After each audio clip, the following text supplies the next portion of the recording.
আসসালামু আলাইকুম। আপনারা অনেক দিন ধরে বলতেছেন যে ভাইয়া পরিমিতির সাজেশন দিন, যার কারণে আজকে আমি অধ্যায় 16 এর অর্থাৎ পরিমিতির সংক্ষিপ্ত একটা সাজেশন নিয়ে আসলাম। এই সাজেশনটি এত গুরুত্বপূর্ণ যেখানে মূলত 4টা সৃজনশীল দিয়ে আছে এবং এই 4টা সৃজনশীল যদি আপনি ভালো করে প্র্যাকটিস করেন তাহলে আশা করছি তা থেকে একটা চলে আসবে। আপনারা যদি একটু পরীক্ষার পরে লক্ষ্য করেন তাহলে দেখতেই পারবেন যে যে কোনো 3 থেকে 4টা বোর্ডের মধ্যে মূলত এই প্রশ্নগুলোর মধ্যে থেকে একটা প্রশ্ন চলে আসছে। তবে মাঝে মধ্যে প্রশ্নগুলো ভাগ করে কেউ আসতে পারে, আমি একটু পরে আপনাদেরকে বলছি কীভাবে আসবে। তার আগে দেখুন, এখানে সৃজনশীল 1 দিয়ে আছে একটি পাইপের ভিতরের ও বাইরের ব্যাস যথাক্রমে 12 সেন্টিমিটার 14 সেন্টিমিটার, পাইপের উচ্চতা দিয়ে আছে 5 সেন্টিমিটার। এই প্রশ্নটা থেকে মূলত ক থেকে ছ পর্যন্ত যতটা প্রশ্ন দিয়ে আছে এখানে, অর্থাৎ এখানে যে 6টা প্রশ্ন দিয়ে আছে এই 6টা প্রশ্ন থেকে যে কোনো 3টা প্রশ্ন পরীক্ষায় আসতে পারে। তবে প্রথম 3টা আপনার খ নাম্বারে আসবে এবং পরের 4টা যে এই 4টা প্রশ্ন বা এই 3টা প্রশ্ন মূলত খ অথবা গ নাম্বারের জন্য খুবই গুরুত্বপূর্ণ।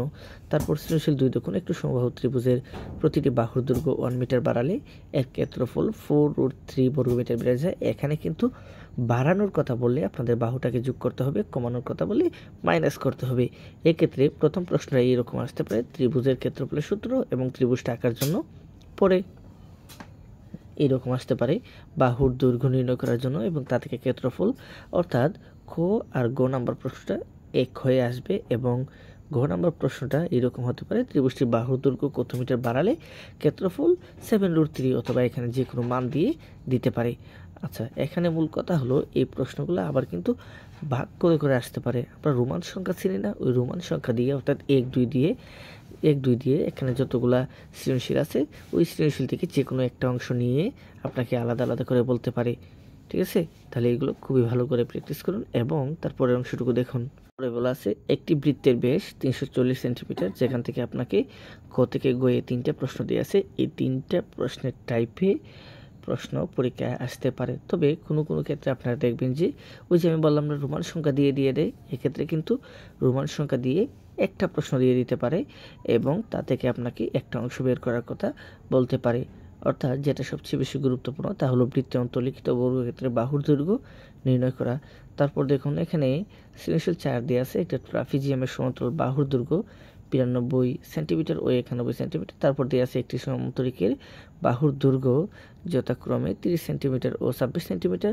তো এখান থেকে আপনাকে কয়ে বলবে যে কোনো একটা প্রশ্ন বলতে পারে, যেমন আমি একটা উদাহরণস্বরূপ দিয়ে দিলাম ট্রাপিজিয়ামের ক্ষেত্রফলের সূত্র। তারপর কয়ে বলবে ট্রাপিজিয়ামের অপর বাহুদ্বয়ের দৈর্ঘ্য যথাক্রমে 37 সেন্টিমিটার ও 13 সেন্টিমিটার, তাহলে ট্রাপিজিয়ামের ক্ষেত্রফল। তারপর এখানে ক্ষুদ্রতম কর্ণটা দিয়ে দেবে গয়ে এবং বলবে আপনাকে অপর কর্ণ বের করার জন্য। সো এগুলা শেষ করে আমি নিচে আরও কিছু গুরুত্বপূর্ণ মেদ রেখে দিলাম, অর্থাৎ অনুশীলনী 16.1 জন্য আপনারা 4 আর 5টা ভালো করে নেবেন, তার সাথে আরও ভালো করে নেবেন উদাহরণ 4। অনুশীলনী 16.2 এর এখানে আমি 4টা মেদ রাখলাম, উদাহরণ সহ 5টা, অর্থাৎ 2, 5, 10 এবং 12, আর উদাহরণ 14টা। তবে উদাহরণ 14টা সবচেয়ে গুরুত্বপূর্ণ। আর অনুশীলনী 16.8 বেশি ম্যাথ নাই, এখানে আপনাকে জাস্ট 2টা ম্যাথ করতে হবে। ওই যে আমি বললাম না বৃত্তের যে ম্যাথটা ছিল ওই বৃত্তের ম্যাথের মতো করে এখানে 58 এর সৃজনশীলটা পরীক্ষায় আসতে পারে।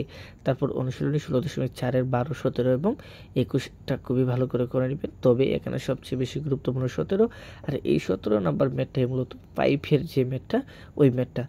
তবে এগুলা যদি শেষ করে ফেলেন তবে বিপদ এড়ানোর জন্য আপনারা বোর্ডের প্রশ্নগুলো প্র্যাকটিস করতে পারেন। এক্ষেত্রে প্রশ্নের ধরনটা আরও ভালো বুঝে যাবেন, তখন এই অধ্যায় থেকে আপনার আর দোষ মিস হবে না। সো ততক্ষণে আমরা ভালো থাকি, সবাই সুস্থ থাকি। ধন্যবাদ সবাইকে।